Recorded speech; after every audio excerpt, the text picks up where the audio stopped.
American and Syrian forces carried out a joint series of airstrikes and ground operations targeting weapons storage facilities belonging to ISIS. Between November 24 and November 27, multiple sites across the Rif Damascus province were hit. But why is the US launching operations in Syria again? Let's connect the dots.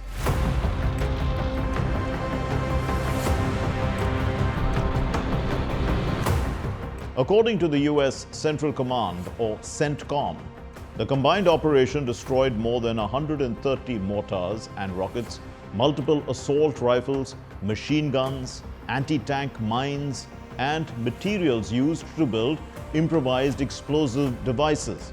In all, 15 distinct sites were dismantled. CENTCOM Commander Admiral Brad Cooper described the operation as essential to ensure the gains made against ISIS are lasting. The strikes were not just a one-off raid. In early November, US forces had helped launch over 22 operations against ISIS in Syria, resulting in 5 terrorists killed and 19 captured. But why is the US once again striking inside Syrian territory?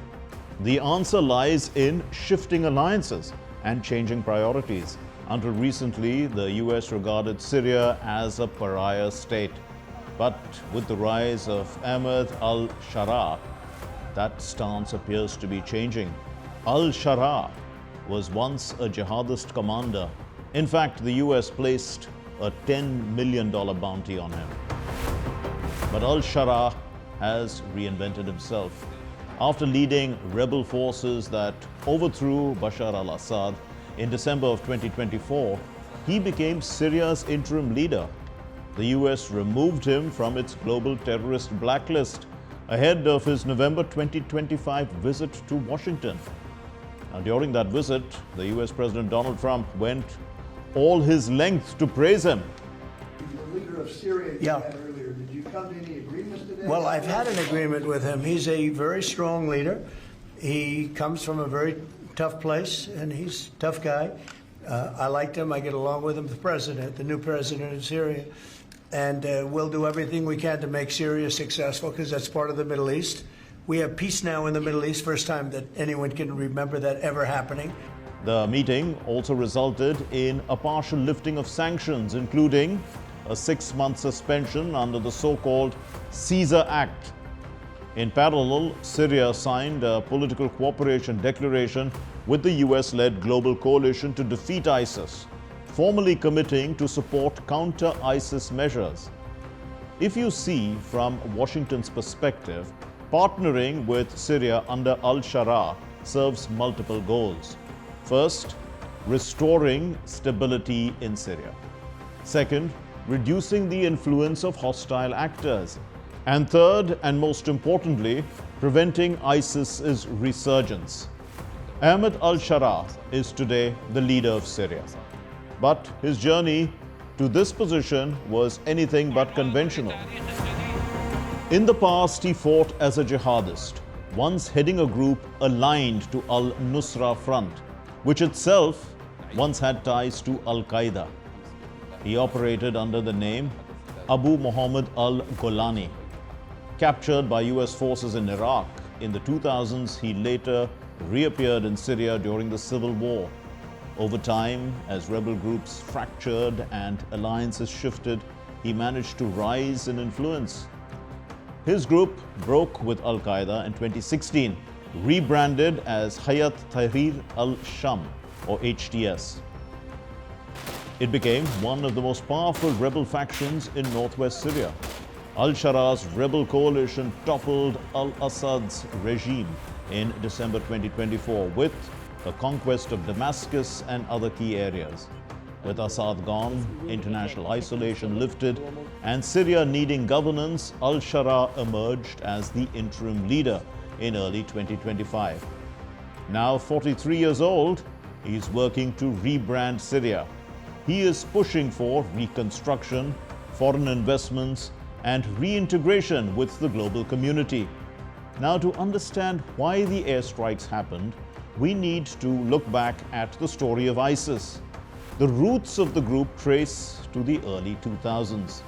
A jihadist named Abu Musab al-Zarqawi founded a group called Jamaat al-Tawhid wal Jihad, which became active in Iraq after the 2003 US invasion. As sectarian tensions soared, Zarqawi's group evolved into al-Qaeda in Iraq. Over time, al-Qaeda in Iraq merged with other insurgent factions and became the Islamic State of Iraq, or ISI. In 2013, as Syria's civil war engulfed the region and the Iraqi state struggled, ISI expanded into Syria. By April 2013, it was operating across borders. Then in June 2014, the group made global headlines. It captured the Iraqi city of Mosul and other territories and declared the establishment of a so-called caliphate. Its leader, Abu Bakr al-Baghdadi, proclaimed himself Caliph Ibrahim, claiming religious as well as political authority over all Muslims. Overnight, ISIS rose from insurgent militia to self-declared state, ruling large swathes of Iraq and Syria. Under ISIS, areas under its control lived under a harsh, brutal regime. They imposed a strict version of Sharia law.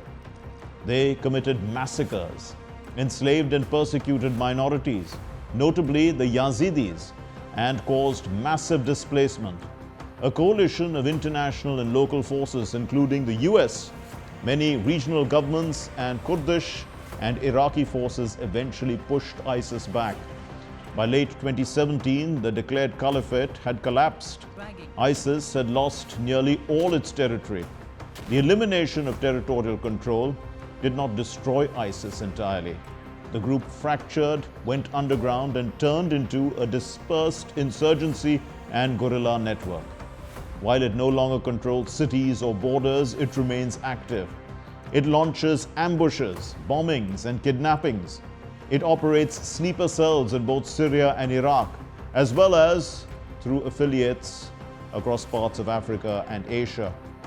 In 2019, US Special Forces raided Abu Bakr al-Baghdadi's hideout in Syria. During the raid, al-Baghdadi killed himself to avoid capture. After his death, ISIS announced a successor, Abu Ibrahim al-Hashmi al-Qurayshi. However, intelligence agencies have identified another senior figure, Amir Mohammed Abdul Rahman al-Mawli al-Sabli, as the group's central decision maker. Despite the changes in leadership, the network remains fluid. Its affiliates operate in multiple countries, and its ideology still attracts recruits.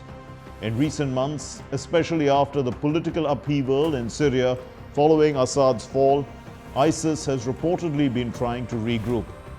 That threat of ISIS reconstituting itself is precisely why US and Syrian forces decided on the November 2025 strikes. Their goal is to destroy remaining weapon stockpiles, dismantle hidden infrastructure, and prevent the group from regaining strength. So, the chapter of ISIS is not over, and the threat still remains. As long as groups like ISIS survive, peace and stability in Syria and the region remain fragile. That's all in this edition of Connecting the Dots. We will see you again in the next episode with more raging issues. This is Mark Lynn signing off. Take care and stay safe.